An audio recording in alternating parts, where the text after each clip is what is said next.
Hello, and thank you for joining us for this additional bonus content following up on our Reserve Studies Q&A webinar that we delivered live on October 19th, 2022. We've had so many questions submitted to us that we want to honor your request for help that we're recording these different bonus content sessions here. And so I'm going to spend a few minutes talking about legislation and answering the miscellaneous questions that came in. We've categorized them together.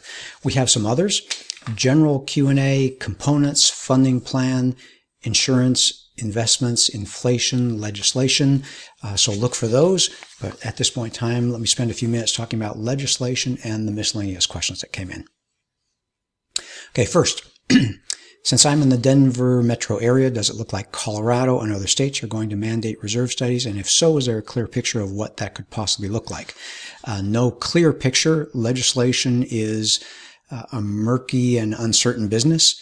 There's a lot of, in addition to the general desire across the country for greater protection for boards and association members. Of course, legislation got a big push last year with the tragic collapse of Champlain Tower South. Many legislators wanting to make sure it does not happen in their state or in their backyard. So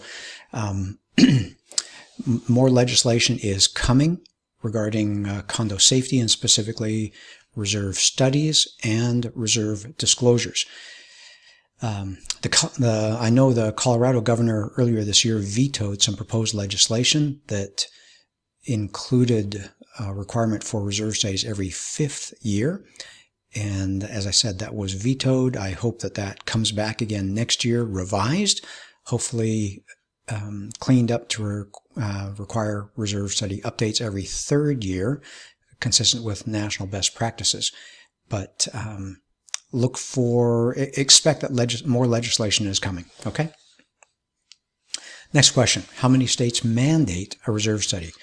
Well, let me be careful on that. Reserve studies are required by best practices in all 50 states, and the governing documents of almost every association require the board to collect adequate reserves so that the association's assets are well protected.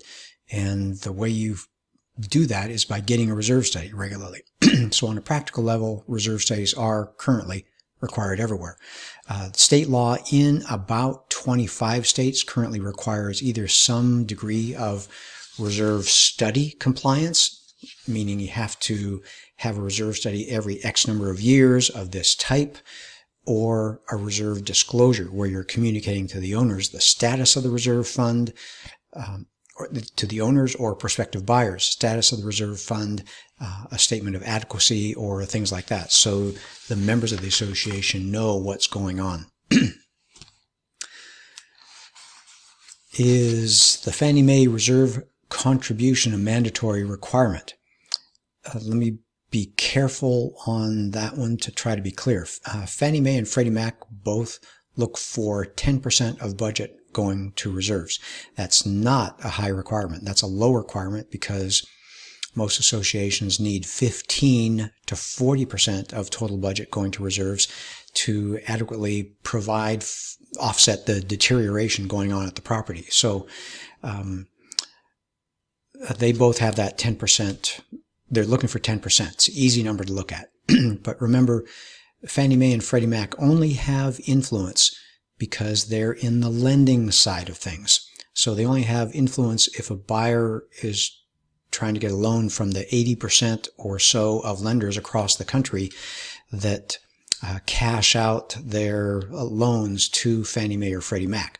So 80+% of loans go through Fannie Mae and Freddie Mac. So it's nice to meet their standards. It's in your best interest to meet their standards because that makes loans more attractive, meaning interest rates are lower, which is good for sales at your association. So it's always good if you can do whatever you can to make homes in your association as saleable as possible. And that means setting aside at least 10% of budget towards reserves. But that is not a state requirement. It's not a federal requirement. If you don't do it, your owners can get a loan another way, or they can buy a unit with cash. But it is in your best interest to try to make your make units at your association as saleable as possible, as attractive as possible. Will the GSEs, I had that under government service entities, I believe. I could be wrong. Will the GSEs be scrutinizing reserves now and in the future after the Florida building collapse, especially since there have been a few other Florida buildings put on notice? So we're talking about Fannie Mae and Freddie Mac again. So yes, Fannie Mae and Freddie Mac made a bunch of news early in 2022 when they tightened their standards for cashing out a loan. And I know and I expect them to go through, how do I say this carefully? Let me say that differently. I expect them to go through another round of standard tightening in the future. I think that's safe to say. You can understand, they're in the business of having collateral for their loans. You can't blame them now that we all are aware that buildings in the U.S. can fall down if they are neglected. It's a possibility now, so you can't blame the lenders for wanting to make sure that there is good physical collateral for their loans. So yeah, expect them to tighten their standards a little bit more. Is the reserve study process regulated by the state in any way?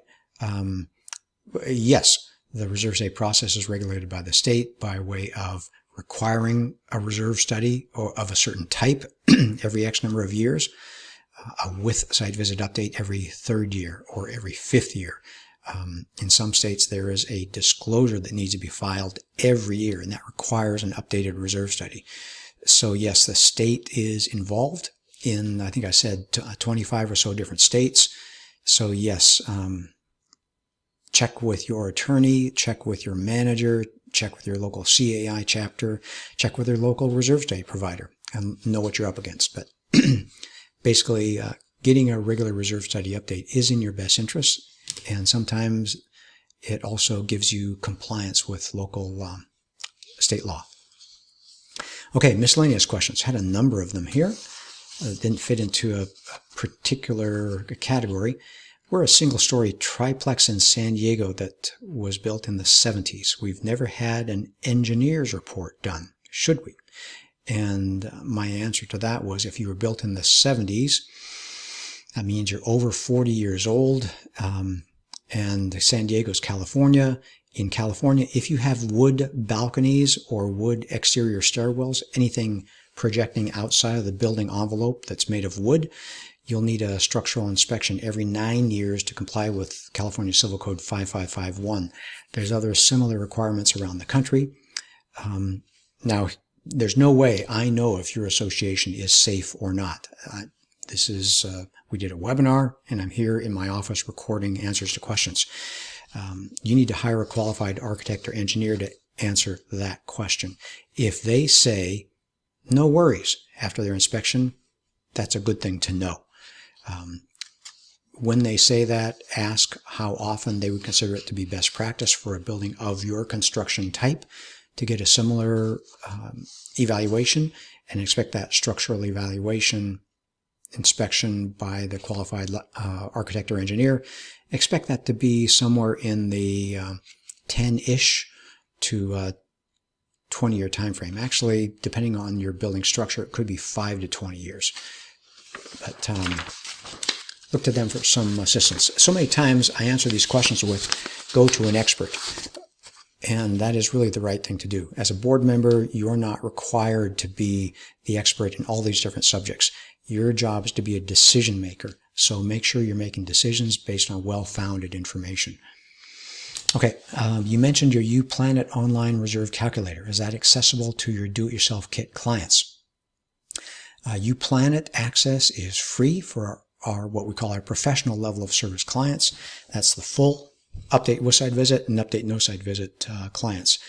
And those are three levels of service, professional levels of service, where we do the work. And those are defined in National Reserve Study standards. Our do-it-yourself kit, on the other hand, is a $349 product, $349, that is a combination of the component list defined by the client, and we do the funding plan. And with that kind of combination, it gets really complicated to have UPlanet involved, so the answer is no. Do-it-yourself kit clients don't have access to UPlanet. But of course, like anyone else, any other association, for $149, they can buy a subscription and have UPlanet access and start playing with the numbers themselves. Pushing some numbers around, seeing what happens when you do things a little bit differently. Okay. Older complexes have unique issues with aging infrastructure, like that 40-plus year property in San Diego. How should this be addressed in reserves as opposed to the operating budget for planning? Okay, budget for periodic inspections in your reserve study. Generally expensive enough that you want to budget for them in reserves, typically thousands of dollars. So do that, and then once those inspections are done, you incorporate the findings from that inspection into your reserve study. A reserve study is a cash flow and budget management vehicle. It's a great place that we assemble the expert opinions from your roofer, your asphalt provider who manages your 8.4 miles of roads, who manages your HVAC system, all these outside experts, your fire suppression system, all these other systems, and structure is one of them. We assemble all this information, dial it into your reserve study so you know when your major expenses are going to be to care for the property. So yes, older complexes have unique issues. How should this be addressed? Do the minor things from operating like you always do, but the larger things, get that structural evaluation done. You can fund the structural evaluation through your reserve study, and then what you learn needs to be done. Sealing your planter boxes, fixing a retaining wall, working on the delamination of your outside surface, dealing with spalling, all those kinds of things. Those then will be dialed into your reserve study so you can get them accomplished. Okay, how does a board make a decision when the governing documents define a specific percentage that can be applied from the operating budget towards reserves versus what the reserve study requirements ask us to do to say properly funded? Actually, that's a pretty easy one. Update your governing documents, and that'll remove that restriction. You need a free hand to collect the funds necessary to sustain the property. Otherwise, your governing documents are going to limit what you can do to care for the building, and you're dooming yourself to periodic catch-up special assessments, and that's a lousy way to live. Okay, the Reserve Study Group Survey. I interpret this as a guide and/or financial structure for best-case scenarios. How strict should the board of directors be focused on compliance? Okay, well, the Reserve Study Group is another reserve study company. I don't follow them close enough to know what their survey is, so I can't comment on their survey, but it sounds like it had something to do with the intersection of maintenance, reserves, and structure, and I'm on a national CAI committee updating National Reserve Study Standards at this time, and I can tell you that in the very near future, we're going to have updated National Reserve Study Standards that better integrate maintenance, reserves, and structure. So yes, those things are all good to do. You need timely maintenance so that your reserve projects last a long time, and then you need a structural evaluation to make sure that the visual things that the reserve study provider looks at are supplemented with the potentially very large, very expensive projects that the engineer or architect is able to see. Okay, as a board of director treasurer, I'm a volunteer, as are the other board members. None of us are specialists in finance, budgeting, etc. The responsibility is enormous. This is someone who knows what they're talking about, which may be a significant deterrent to the next board member. Yeah, actually, if a board member knows the magnitude of the responsibility they're taking on, that would likely prevent a lot of board members from running if they really knew. How much responsibility and ownership does the management company take ownership of? Good question. Okay. But let me say, in the big picture, this person is right. The responsibility is significant that a board member takes on. The success of community associations rely on volunteer participation of the owners, voting, caring, complying with the rules, the effective leadership skills of the volunteer board of directors, the deep pocketbooks of all the owners to fund everything at the association, and everything is expensive.